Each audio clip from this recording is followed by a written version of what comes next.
కూతురిపై అఘాయిత్యానికి పాల్పడటానికి ప్రయత్నం చేసిన ఒక వృద్ధుణ్ణి కువైట్ నుంచి వచ్చి మరీ చంపేసిన ఒక తండ్రి గురించిన వార్త ఇది.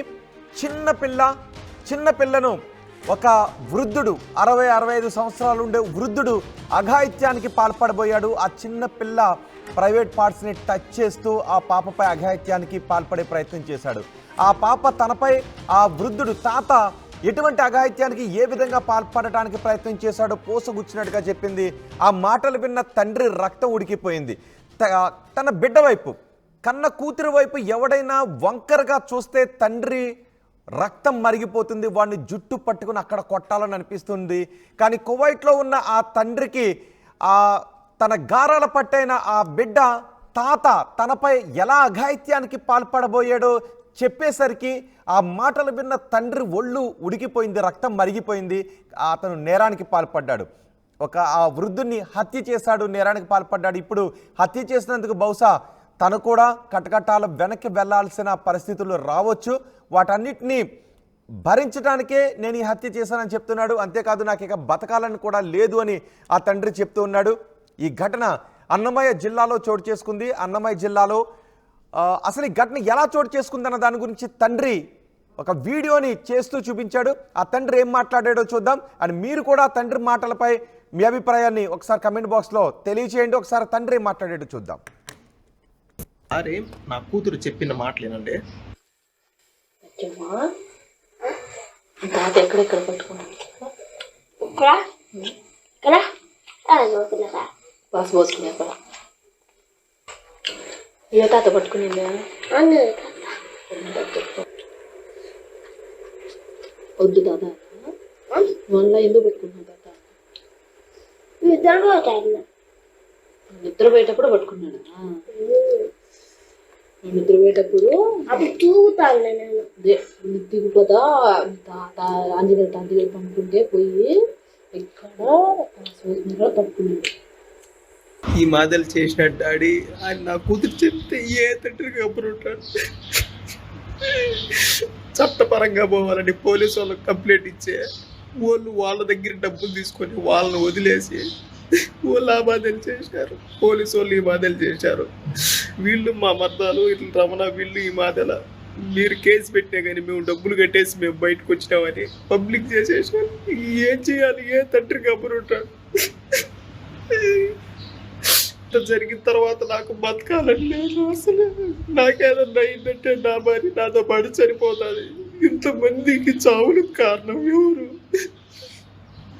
నాకైతే బతకాలని లేదు, చనిపోవాలని నాది. మా భార్య నేను ఇద్దరం చనిపోతాను. ఇంతమంది చావులకు కారణం మీరు ఖచ్చితంగా మీరు మాట్లాడండి. ప్రతి ఒక్క రాజకీయ నాయకులు సోషల్ మీడియా దీని గురించి ఖచ్చితంగా వీడియో చేసి ఖచ్చితంగా. విన్నారా తండ్రి ఆవేదన? కానీ ఇప్పుడు ఆ తండ్రి కూడా నేరం చేశాడు. పోలీసులకు ఫిర్యాదు చేసినా పట్టించుకోలేదు, న్యాయం జరగడం లేదు అని భావించి తన కూతురిపై అఘాయిత్యానికి పాల్పడిన వ్యక్తిని కడతీర్చాలి అని కోపంతో కువైట్ నుంచి వచ్చి అన్నమయ్య జిల్లా ఓబులవారిపల్లికి వచ్చి అక్కడ ఆ వృద్ధుని బండరాయితో మోది చంపేసి మళ్ళీ తిరిగి కువైట్కి వెళ్ళిపోయాడు. అండ్ ఆ వృద్ధుని నేను చంపేశాను అని చెప్తున్నాడు. నాకు ఇక బతకాలని లేదు, నా భార్య కూడా బతకాలని లేదు, నా బిడ్డపై ఇంత అఘాయిత్యానికి పాల్పడ్డాడు అని చెప్తున్నాడు. విన్నర్గా ఆ పాప ఏం చెప్పిందో? అన్నమయ్య జిల్లా ఓబులవారిపల్లి మండలం కొత్తమంగంపేట గ్రామంలో ఈ ఘటన చోటు చేసుకుంది. ఆంజనేయులు అనే ఒక వృద్ధుడు, అతను దివ్యాంగుడు అని తెలుస్తోంది. అతడు ఒక చిన్న బాలికపై అఘాయిత్యానికి పాల్పడబోయాడు. ఆ బాలిక తండ్రి కువైట్లో ఉంటాడు. తను కువైట్కు వెళుతూ, తల్లిదండ్రి కువైట్కు వెళుతూ తన బిడ్డను తన మరదల దగ్గర ఉంచారు. ఆ మరదలి మామ ఆ బిడ్డ పడుకున్నప్పుడు ఆ చిన్న పిల్లపై ఈ అఘాయిత్యానికి పాల్పడే ప్రయత్నం చేశాడు. చిన్నపిల్ల కదా ఎవరికి చెప్పదు అని ఒక దశలో ఆ బిడ్డను చంపేద్దామని కూడా చూసినట్టున్నాడు అనే అనుమానాన్ని కూడా వ్యక్తం చేస్తున్నాడు. బాలిక తనపై ఎటువంటి అఘాయిత్యానికి తాత పాల్పడబోయాడో చెప్పేసరికి పోలీసులు కంప్లైంట్ చేశారు. కానీ పోలీసులు కూడా సరిగ్గా పట్టించుకోలేదు అని చెప్తున్నారు. ఇన్ని చట్టాలు ఉన్నాయిగా, మరి చిన్నపిల్లలు అబద్ధాలు చెప్పరు, ఆ వయసున్న పిల్లలు అబద్ధాలు చెప్పరు. తనపై ఎంత అఘాయిత్యానికి తాత ఒడిగట్టబోయాడో చెప్పేసరికి ఆ పోలీసులు కూడా ఆ వృద్ధుని అరెస్ట్ చేయడం కానీ తగిన చర్యలు తీసుకోవడం కానీ చేయకపోవడంతో మనస్తాపానికి గురైన ఆ వ్యక్తి ప్రసాద్ కువైట్ నుంచి ఇండియాకు వచ్చాడు. ఇండియాకు వచ్చి ఆ వృద్ధుని చంపేసి మళ్ళీ కువైట్కి వెళ్ళిపోయాడు. కువైట్కి వెళ్ళిన తర్వాత అతను ఏం మాట్లాడాడో మీకు చెప్తాను. కానీ అంతకంటే ముందు మా ప్రతినిధి కిషోర్తో మాట్లాడతాను.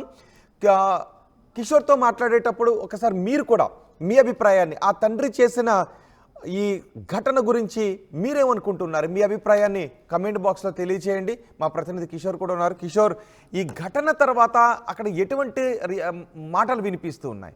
స్థానికులు ఏం చెప్తున్నారు? ఆ గ్రామ ప్రజలు ఏం చెప్తున్నారు?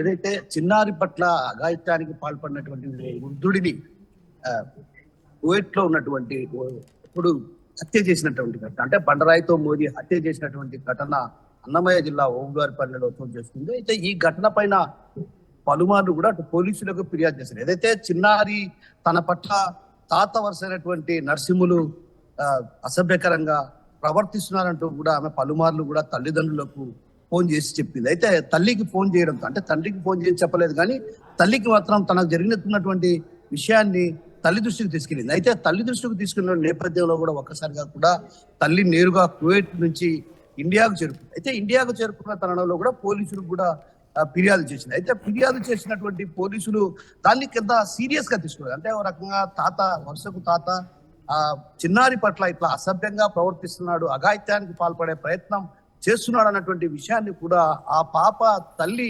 చెప్పినప్పటికి కూడా ఓ రకంగా పోలీసులు పట్టించుకున్న పాపాన పోలేదు. అయితే దీనిపై సర్ది చెప్పినటువంటి ప్రయత్నం చేశారు.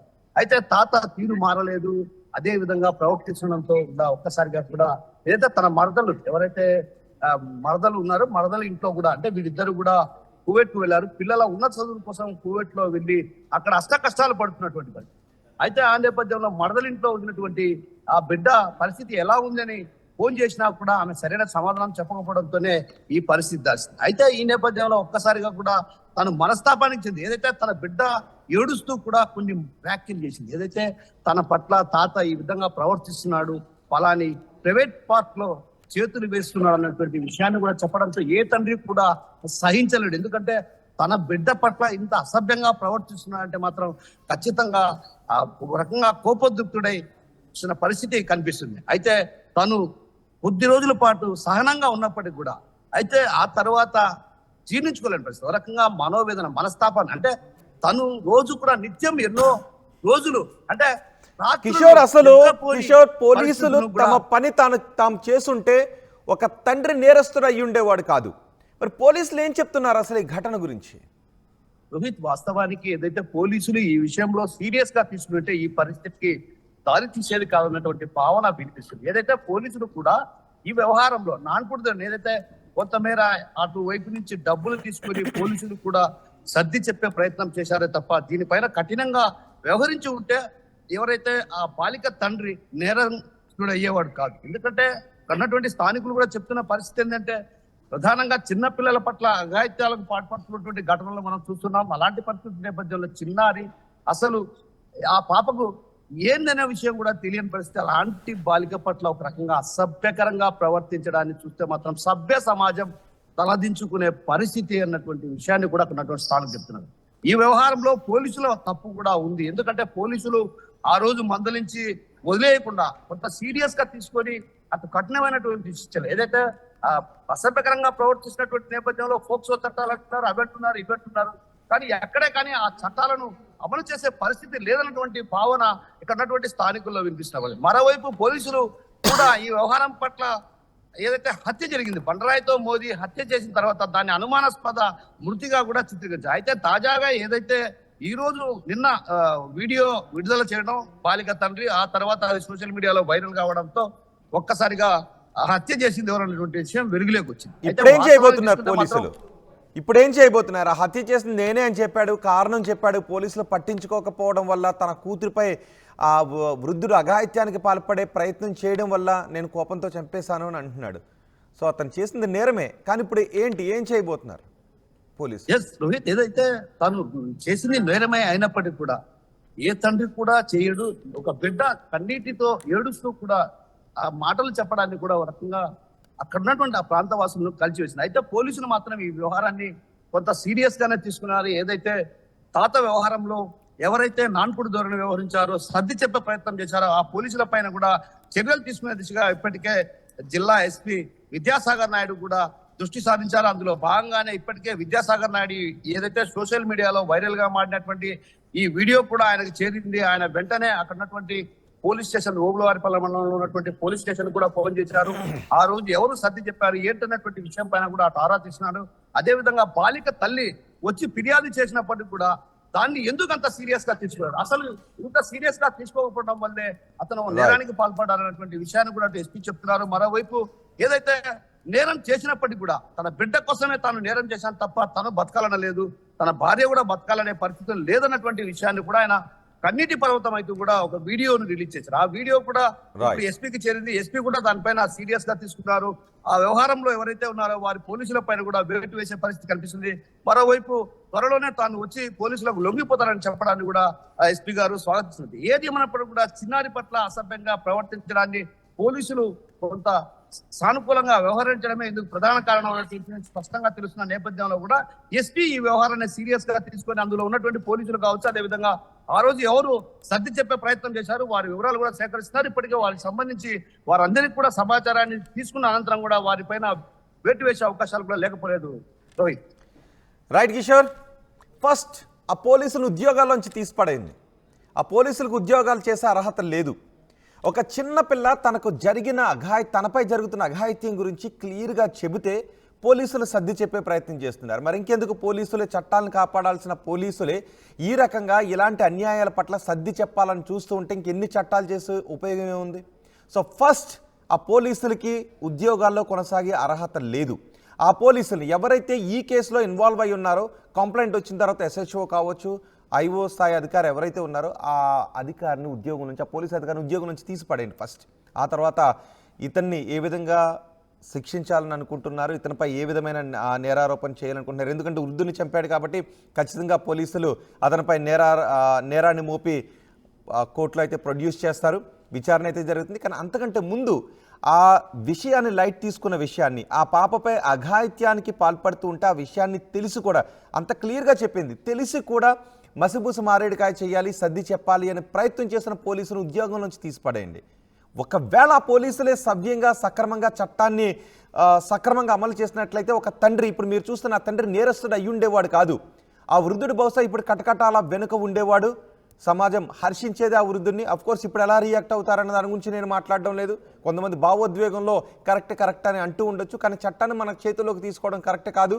కానీ ఏం చేయలేని పరిస్థితుల్లో అతను ఎలా చేశానని చెప్తున్నాడు, ఎందుకంటే పోలీసులు పట్టించుకోలేదు కాబట్టి. కానీ ఎవరైనా ఇలాంటి ఘటన జరుగుతుంటే మీ దృష్టికి వస్తే కింది స్థాయి పోలీసులు పట్టించుకోకపోతే పై స్థాయి పోలీసు అధికారుల దగ్గరికి తీసుకువెళ్ళండి, ఎస్పీ స్థాయి అధికారుల దగ్గరికి తీసుకువెళ్ళండి, డీజీపీ దగ్గరికైనా తీసుకువెళ్ళండి. అప్పటికీ జరగకపోతే మీడియా దగ్గరకు రండి, కావాలంటే ఆర్టీవీ దగ్గరకు రండి, సమాజాన్ని ప్రశ్నించండి. కానీ మీరు ఇలా హత్యలు చేసి నేరస్తులుగా కావద్దు. ఎందుకంటే తర్వాత మళ్ళీ మీ జీవితాలు కూడా జైలు జీవితాలు అయ్యే అవకాశం ఉంటుంది. ఈ ఘటనపై, ఈ తండ్రి చేసిన ఈ ఘటనపై మీరేమనుకుంటున్నారో మీ అభిప్రాయాన్ని ఫస్ట్ కమెంట్ బాక్స్లో తెలియచేయండి. అండ్ పోలీసులను, ఆ విషయాన్ని లైట్ తీసుకుని సర్ది చెప్పాలని చూసిన పోలీసులను మీరేం చేయాలనుకుంటున్నారో కమెంట్ బాక్స్లో తెలియచేయండి. అంతకంటే ముందు ఆ మరదలు, ఎవరైతే ఆ మరదలు ఉన్నారో, ఎందుకంటే ఆ చిన్న పాపను వాళ్ళ బతుకు తెరువు కోసం కువైట్కి వెళ్ళి ఆ చిన్న బిడ్డను వాళ్ళ మరదల దగ్గర ఉంచారు. తాత అంటే ఆ మరదల మామ ఈ అఘాయిత్యానికి పాల్పడుతున్నాడని తెలిసిన తర్వాత వాళ్ళు ఈ విషయాన్ని కప్పిపుచ్చాలని చూశారు. వాళ్ళు ఆ కప్పిపుచ్చాలని చూసి ఆ బిడ్డను మీరు తీసుకువెళ్ళిపోండి అని చెప్పి పంపించేశారు. ఆ తర్వాత ఆ బిడ్డ తనపై జరిగిన అఘాయిత్యం గురించి చెబుతూ ఉంటే పోలీస్ స్టేషన్కి వెళ్ళిన పోలీసులు కూడా పట్టించుకోలేదు. సో ఇక్కడ వీళ్ళందరినీ కూడా శిక్షించాల్సిన అవసరం ఉంది. ఆ బిడ్డపై జరుగుతున్న అఘాయిత్యాన్ని కప్పిపుచ్చాలని చూసిన మరదల్ని, ఆమె హస్బెండ్ని కూడా శిక్షించాల్సిన అవసరం ఉంది.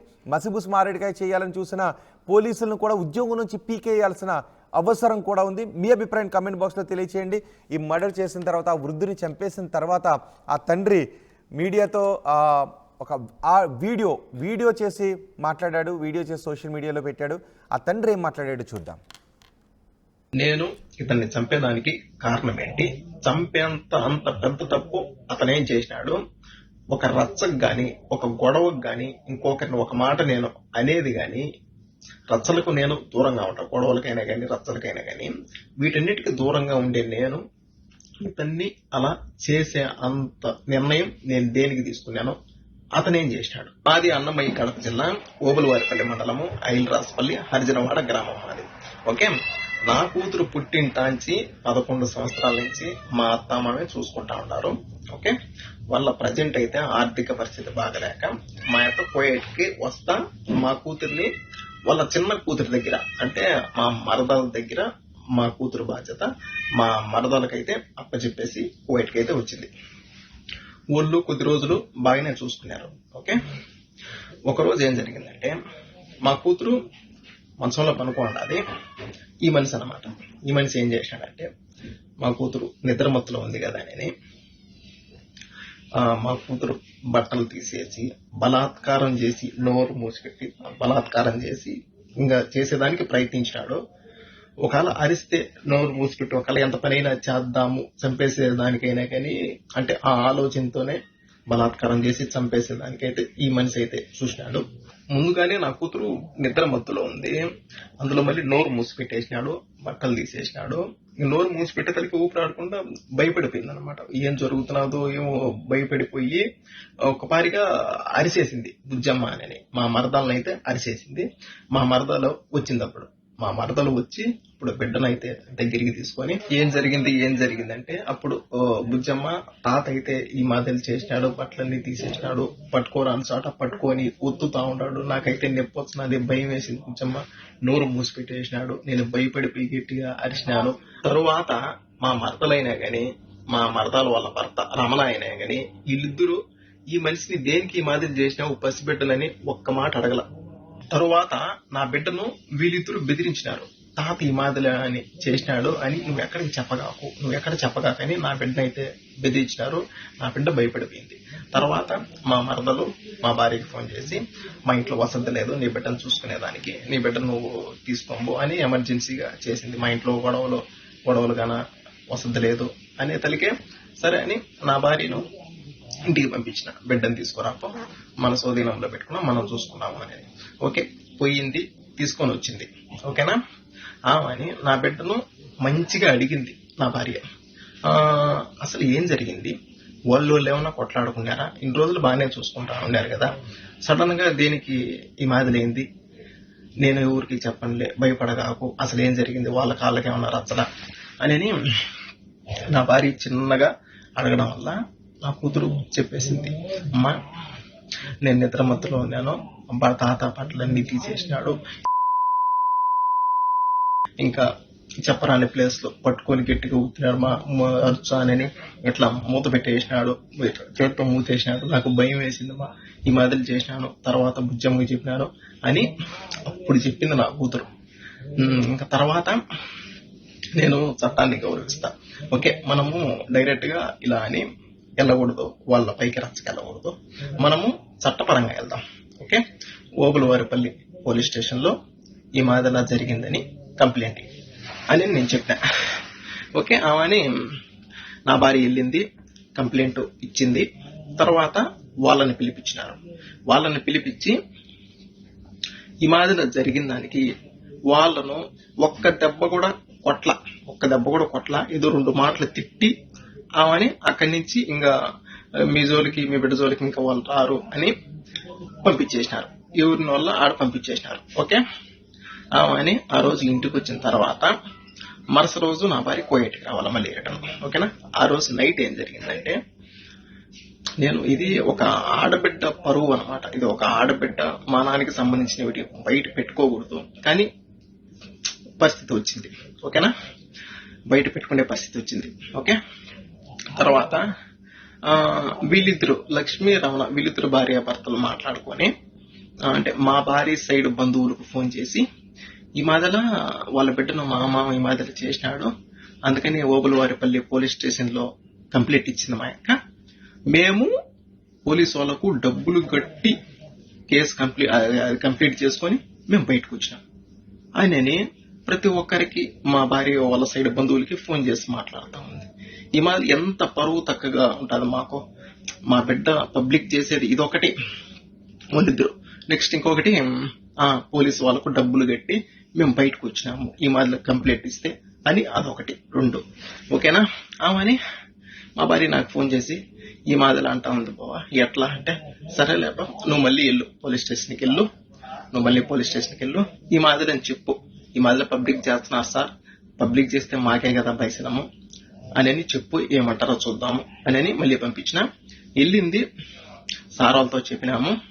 వాళ్ళు ఫోన్ చేసి మీకేమన్నా మాకేమన్నా డబ్బులు ఇచ్చినారా, దేనికి ఈ మాదిరి చెప్పినారు, దేనికి పబ్లిక్ చేస్తున్నారు, ఇది ఆడపిల్ల విషయం కదా అని తిట్టినారు. తిట్టేతలకే ఏమో నన్ను ఏమన్నా అంటారేమో అని లక్ష్మి ఏదో పురుగుల మందు తాగి ఏదో సూసైడ్ చేసుకునింది. వాళ్ళ పక్క ఏ అంత పెద్ద తప్పు లేకపోతే సూసైడ్ అంత వరకు వెళ్ళింది. ఓకే, సూసైడ్ చేసుకునింది. తర్వాత ఈ మాదిరి సూసైడ్ చేసుకునిందని అక్కడి నుంచి ఎస్ఐ సార్ కు ఇన్ఫర్మేషన్ వాళ్ళు చెప్పినారనమాట. ఈ మాదిరి సార్ రాలేదు, ఈ మాదిరి ఏదో తాగిండదే అని. ఆమె అని ఆ సార్ ఉండేసి ఈ మాదిరిలా ఏదో తాగిందంట, ఆమెకి ఏదన్నా గానీ అయితే నిన్నైతే అరెస్ట్ చేస్తామని మా భార్య అన్నారు. ఏంది ఇది, మా భార్యను అరెస్ట్ చేస్తా అన్నారు. మేము బిడ్డ విషయం ఈ మాదిరి జరిగిందని వస్తే వాళ్ళు ఏదో చేసుకోవడం వల్ల మా భార్యను అరెస్ట్ చేస్తాంటే నువ్వు ఇక్కడే ఉండాలా, పోయేటకు కూడా పోలేవు అని సార్ మాతో చెప్పినాడు. ఓకేనా. తర్వాత మా భార్యను అక్కడే స్టేషన్ లోనే, అప్పటికి స్టేషన్ లోనే ఉంది. తర్వాత లక్ష్మిని అంటే మా మరదల్ని హాస్పిటల్కి తీసుకెళ్లి అంత బాగైన తర్వాత మళ్ళీ తీసుకుని వచ్చారు. తర్వాత సార్ ఉండేసి అంక బాగుండదు అట్లే, ఇంకా నువ్వు కూడా వెళ్ళిపో ఇండియాకు, ఇంకా ఈ గొడవలు ఏమవద్దు అని మళ్ళీ పంపించేసినారు. అక్కడి నుంచి మా భార్యని పంపించేసినారు. ఓకే ఆయనకి వద్దు అని పంపించేసినారు. నా భార్య ఇట్ట నా బిడ్డకు జరిగిందని పోలీస్ స్టేషన్కి వెళ్తే ఈ మాదిరి అసలు వాళ్ళు ఏం పట్టించుకోవాలా. నెక్స్ట్ ఇంకొకటి ఏదో ఆ ఎమ్మి చేసిన దానికి మళ్ళీ నన్నే అరెస్ట్ చేస్తా ఉన్నారు అని నా భార్య ఆలోచించి, ఇంకొకటి వీళ్ళిద్దరు భార్య భర్తలు నా బిడ్డ గురించి మా భార్య సైడ్ బంధువులందరికీ ఈ మాదిరి బయటికి చెప్పి మా మామ ఈ మాదిరి చేసినాడు, కేసు పెట్టింది, మేము డబ్బులు కట్టి బయటకు వచ్చినాము అని ఈ మాదిరి అందరికీ చెప్పి వీళ్ళు చేసింది ఇదొక్కటి. ఇంకా వీళ్ళు పోలీసు వాళ్ళు ఈ మాదిరి అసలు పట్టించుకోవాలా. ఈ మాదిరి ఆడబిడ్డకు జరిగిందంటే ఈ మాదిరి పట్టించుకోవాలా. ఈ రెండు ఆలోచించి ఎవరు సపోర్ట్ చేయలేదు. నా బిడ్డకు ఈ మాదిరి జరిగితే ఎవరు సపోర్ట్ చేయలేదు అని ఆలోచించి నా భార్య సూసైడ్ చేసుకునింది. ఏదో తాగింది. తర్వాత మేము కూడా హాస్పిటల్కి తీసుకెళ్లి ఎలాగాలో ఎంత కక్కించుకొని చిన్నంగా ఎలాగాలో బయటికి నేను తెచ్చుకున్నా. తర్వాత అంటే వీళ్ళిద్దరు లక్ష్మీ రమణ వీళ్ళిద్దరు కలిసి అంటే పబ్లిక్ చేసినారు కదా, మా భార్య వాళ్ళ బంధువులకి పబ్లిక్ చేసినారు కదా. ఇంకా ఒక్కొక్కరు చేసి ఈ మాదిరి జరిగిందంట కదా, మీరేం చేయలేదా, వాళ్ళేమో డబ్బులు కట్టుకొని బయటకు వచ్చినారంట, మీరేం చేయలేదా అని ఒక్కొక్క మాటలు మాట్లాడుతూ ఉంటే ఎందురా ఇది, ఇల్లు అనుపోతే ఇట్లా చేసినారు. నెక్స్ట్ ఇంకా చట్టపరంగా చట్టాన్ని గౌరవించి పోలీసు వాళ్ళ ద్వారా వెళ్దాం అనుకుంటే వాళ్ళు ఏం చేయలేకపోయినారు. ఊరికే మాటల వరకు మాట్లాడి పంపించేసినారు. తర్వాత ఏంటిది, ఏం చేయాలో నాకు అర్థం కావడం లేదు. ఆడబిడ్డకి ఈ మాదిరి జరిగితే చట్టం కూడా సీరియస్ గా తీసుకోవాలా. నాకు అర్థం కాల. వీళ్ళు పబ్లిక్ చేసి ఈ మాదిరి మాట్లాడుతూ ఉండేది ఒకటి, వీళ్ళు పోలీసు వాళ్ళు పట్టించుకున్నది ఒకటి. అబ్బా నాకేం అర్థం కాల. ఆమెని మొత్తానికి ఎట్లయితే ఎట్లా అవుతుందని మొత్తానికి ఒక కన్న తండ్రిగా నిర్ణయం తీసుకున్నాను. ఈ విషయంలో ఎవరు ఏం చేయలేకపోయినా గానీ నా బిడ్డను నేను కాపాడుకోవాలా. ఎవరు సపోర్ట్ నిలబడకున్నా గానీ నా బిడ్డ సపోర్ట్ నేను నిలబడాలా. ఒకవేళ నేను వీళ్ళున్నట్టే సైలెంట్ గా నేను ఉంటే ఇంకా నా బిడ్డకి ఈ మాదిరి జరిగిన దానికి ఒక కన్న తండ్రిగా నేను బ్రతికుండి కూడా సచ్చినట్టే లెక్క. నా కూతురు డాడీ ఈ మాదిరి చేశాడు, డాడీ పట్టుకున్నాడు, డాడీ గట్టిగా అక్కడ పట్టుకోరాని చోట పట్టుకున్నాడు, డాడీ బట్టలు తీసేసాడు, డాడీ భయపడినాడు, డాడీ మూసుకున్నాడు, డాడీ నోరు మూత పెట్టేసాడు, డాడీ భయపడిపోయినాడు, డాడీ ఊపిరాలేదు డాడీ అని చెప్తా ఉంటే ఒక కన్న తండ్రికి ఏ రకంగా ఉంటారో ఒక్కరోంత ఆలోచించండి. అందులో వీళ్ళు పోలీసు వాళ్ళు ఏం చేయలేకపోయా, వీళ్ళు పబ్లిక్ చేసి ఈ మాదిరిలా మాట్లాడేది ఒకటి. అబ్బా అప్పుడు నిర్ణయం తీసుకున్నా, నా బిడ్డ జీవితం నాశనం చెయ్యాలి అని అనుకున్నా, అతని జీవితం ఉండకూడదు అని అప్పుడు నిర్ణయం తీసుకున్నా. ఎవరికి తెలియదు నేను ఇండియాకు వస్తా ఉన్నట్టు, ఎవరికి తెలియదు. మా కోయటంతో మాట్లాడుకొని ఒక 4 రోజులు సెలవు కావాలని చెప్పి పాస్పోర్ట్ తీసుకొని 2 టికెట్లు నేనే కొనుక్కొని మా భార్యకి కూడా నేను ఎడార్లేకి జాకూర్కి వెళ్తున్నాను అని చెప్పి నేను ఇండియాకు వచ్చిన. కువైట్ నుంచి ఇండియాకు వచ్చి నేను చేసే పని అతన్ని నేను చేసి తర్వాత మళ్ళీ నేను కువైట్కి వచ్చిన. ఒక్కటి ఆలోచించండి, నేను చేసింది ఓకే తప్పే, కానీ దేనికి చేయాల్సి వచ్చింది? ఎవరు దీన్ని పట్టించుకోకపోవడం వల్ల నేను ఈ నిర్ణయము తీసుకోవాల్సి వచ్చింది. నేను ఒక రచ్చకు బాను, ఒక గొడవలకు బాను, ఎవరిని ఒక మాట తప్పుగా నేను అన్ను. అలాంటిది ఇంత నిర్ణయం దేనికి తీసుకున్నాను? అంతవరకు పరిస్థితి వచ్చింది, తీసుకొని వచ్చినారు. ఇంతవరకు తీసుకొని వచ్చినారు. ఇతనిని చంపిన విషయంలో నా సైడ్ బంధువులకు గాని మా భార్య సైడ్ బంధువులకు గాని ఎవరికి ఏ సంబంధం లేదు. మొత్తం అంతా పూర్తి బాధ్యత నాదే, నేనే చేసిన. ఓకే, ఏం చేశాను? ఒక కన్న తండ్రిగా వీళ్ళు పోలీసు వాళ్ళు ఏం సీరియస్ గా తీసుకోకపోయా. వీళ్ళనబోతే లక్ష్మి వాళ్ళ భర్త ఈ మాదిరిలో అందరికీ ఫోన్లు చేసి అల్లరిపాలు చేస్తా ఉండి రెచ్చగొట్టినట్టు మాట్లాడుతూ ఉండి ఒక కన్న తండ్రిగా ఇంక నేను ఏం చేశాను? ఇంకా నిర్ణయం తీసుకోవాల్సి వచ్చింది. నిర్ణయం తీసుకున్నా, ఇండియాకి వెళ్ళినా, చేసే పని చేసినా, మళ్ళీ కువైట్ కి వచ్చిన. ఓకే, ఇండియాలో అంటే అక్కడ ఈ మాదిరిలా మనిషిని చంపినారు అని తెలుసు, కానీ దేనికోసం చంపినారు, ఎవరు చంపినారు, అంత ఇతనేం చేసినాడు అని తెలీదు. ఇతనేం చేసినాడు, అంతవరకు చంపేంత వరకు ఏం చేసినాడు అని ఎవరికి తెలీదు. అందుకని ఇంకా నా జీవితం పోతే పోయింది నాకు తెలుసు, ఎందుకంటే తప్పు చేసిన పోతే పోయింది. అందుకని బిడ్డ పరువు కూడా పబ్లిక్ చేసేసినారు. అందుకని దీనికోసం వీళ్ళు ఈ మాటలు చేసినారు. అందుకని నేను ఇలా చేయాల్సి వచ్చింది. అందుకని నేను ఈ వీడియో పెడతా ఉన్నా. నేను చేసింది తప్పు, నేను ఒప్పుకుంటున్నా. చట్టాన్ని గౌరవించి నేను ఈ విషయం నేను పబ్లిక్ చేసి నేను లొంగిపోయేదానికి నేను వస్తా ఉంటా. నేను ఇండియాకు వస్తున్నా, నేను సరెండర్ అవుతా. ఓకే, నేను చేసిన తప్పే, కానీ నా బిడ్డకు ఈ మాదిరి జరిగింది, ఎవరు పట్టించుకోకపోవడం వల్ల నేను ఈ మాదిరి చేయాల్సి వచ్చింది. ఈ రోజు నా బిడ్డకు జరిగింది, రేపు ఒకవేళ మీ బిడ్డకు, మీ ఇంట్లో ఆడవాళ్ళకు ఈ మాదిరి జరిగితే పట్టించుకోకుండా ఒకవేళ ఇంకెప్పుడు పట్టించుకుంటారో, తేటిగా ఆడబిడ్డల మాన ప్రాణాలు తేటిగా పోయిన తర్వాత, సమాధిలోకి వాళ్ళు వెళ్ళిన తర్వాత పట్టించుకొని ఏం ఉపయోగం?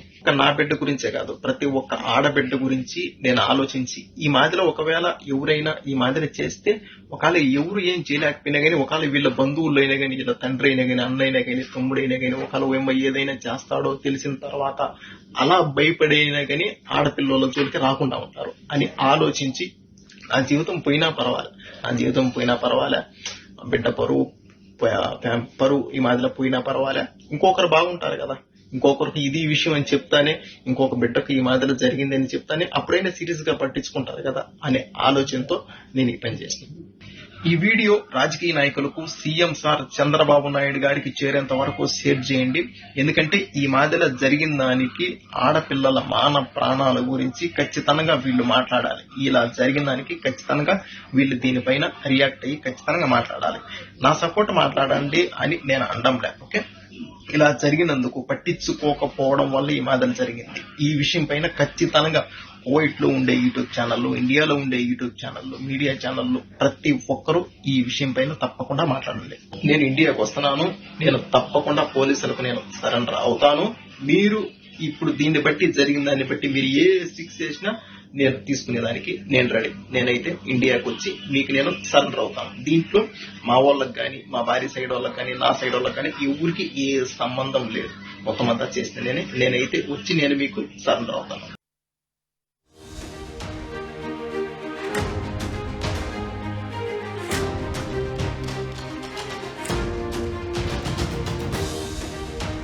యాప్ వార్తల్ని క్షణాల్లో చదివే అవకాశం ఉంటుంది. ఒక న్యూస్ పేపర్, ఒక టెలివిజన్ ఛానల్ మీ చేతుల్లో ఎప్పుడూ ఉంటాయి.